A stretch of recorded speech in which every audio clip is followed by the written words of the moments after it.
Good afternoon. This is Ken Long from Tortoise Capital Management with the review of the weekly strategy report for August 11th, 2012. We have a bullish normal market. It's neutral on an annual basis using weekly RSI 14. And the 10-day NDX has it overbought at 99 out of 100. Price relative to the 200-day moving average. Coated white bullish at 6.74%, an improvement over last week. 5-day slope of the 50-day moving average at 0.73%, coated green bullish. ATR percentage has quieted down to 1.13%. ADX 14 at 15.9 is still at the low end of neutral. Plenty of room for this bullish move to continue.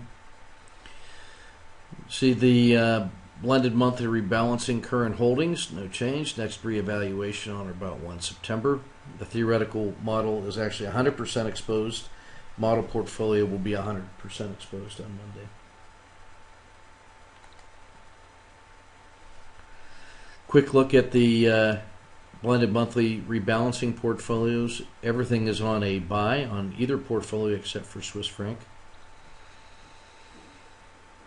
Top 3 holdings: TLT, Australia, and technology. In the BMR 13 under 26, it's agriculture, treasuries, and emerging market bonds. Quick look at the health check. Vertical blue lines are 10, 20, and 30 days of look back. Horizontal red lines are support levels that have held in the past. Purple line is resistance level. One final resistance level for this trading range, it's at 142. If it breaks through there, then it's off to the races. You can see that the Bollinger Band River has rolled over and rolling up, with the regression channel pointing up and the extension of the regression channel in blue. You can see the 200 period moving average is the edge of the red region here. Came down and tested it once and has been moving up since, although choppy. It has been moving up. Percent price oscillator is still got its jaws open and facing up, but you can see it, the relative strength slowing down just a little bit. We remain overbought. So this is a market that's got to make one final test of this 142 price level here. This regression channel suggests it can get through. And failure here would take us back to 138. And then 135 is the boundary of the 5% pullback from the swing high of 142. 10% pullback would get us well underneath the 200-day moving average. So that's our downside targets. I would expect it to hold support at 135 if it failed.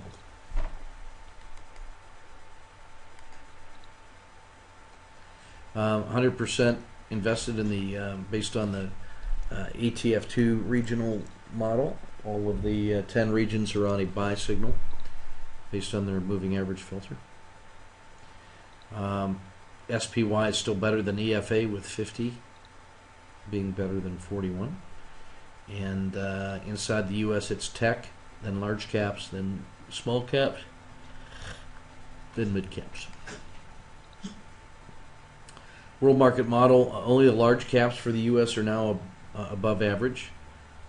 Treasuries continue to be strong, as is Singapore. Asia less Japan is above average. Japan is below average. It's still the defensive sectors and the business sector: staples, utilities, and healthcare.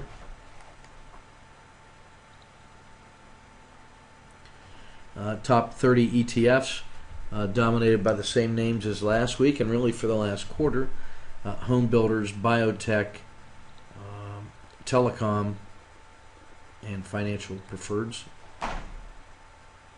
Looking at the Dow 30 through the same lens, again it's the XLPs of the world: Walmart, Merck, Verizon, GE, Disney at the top, and the producers at the bottom: Hewlett Packard, Caterpillar, McDonald's, Alcoa.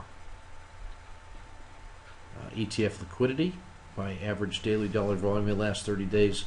Just notice a volatility here in the VIX at 5.87%, natural gas 4.69, and gas exploration 2.64. Looking at regression line crossover in the river for 4 asset classes here. See, SPY has left the river, is up here challenging the swing high, and riding the rails of the upper Bollinger Band. That's positive. Small caps had some improvement, but are just starting to leave the river. Treasuries have broken down and have failed out of the river. Gold continues to put in a bottom, but is biding its time. Volatility remains in historically normal ranges. Next up is the daily report. Just take a look at the ILF is on a sell signal for the overreaction system. You can see how volatility is declining to the low end of normal once more. ADX still around 15 with bulls in charge, so there's room for it to go north still. A few patterns. We got channeling in IYR, AXP, and Coke. Overreaction in Coca-Cola. 551s in the utilities, Johnson Johnson and Verizon. Or AT&T, excuse me. Auto framer, got half a dozen symbols that test out well, just based on trade location with respect to Friday's price action and the 10-day high. 3 symbols test out on the auto framer at better than 2 to 1, and just a couple dojis here with Microsoft, Procter & Gamble, and Cisco. Very few signals inside the ETFs. We do have a doji in coal, real estate for channeling, and then a 551W for utilities. And all 5 of the max pain range compression symbols test out for a favorable reward to risk ratio on a test of the 10-day high. You can see the regression line, the R squared is still getting micro better. It's crossed over, the regression line has crossed its 10 period and is climbing upward. That's favorable. And the percent stretch above the 200-day, although it came down and testing it here, now still starting to stretch up to closing in on 1 SD.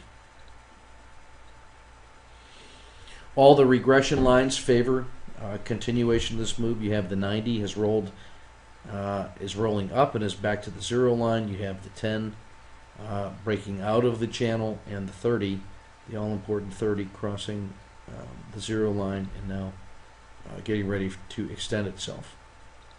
So very positive. Bollinger Band channel width remains relatively tight.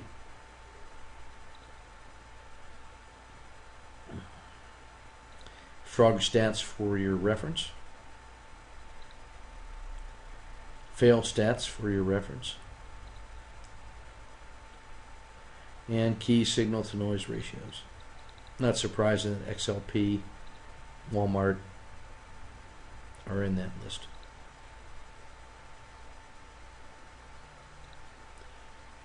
Reliable companies in reliable sectors. That's what that is. This is holding X-day periods. Looking at the 5-day, the Z-score today, all the Z-scores are well within the bounds of normal at about 0.28. On the 10-day, they're all also well under 1.0. Same with 20-day. And so this is a market that still has room to run north, and is now postured to make a good run at 142.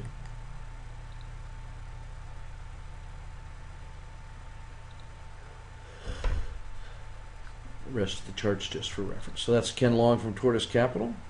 Thanks for your attention, and we'll see you in the chat room.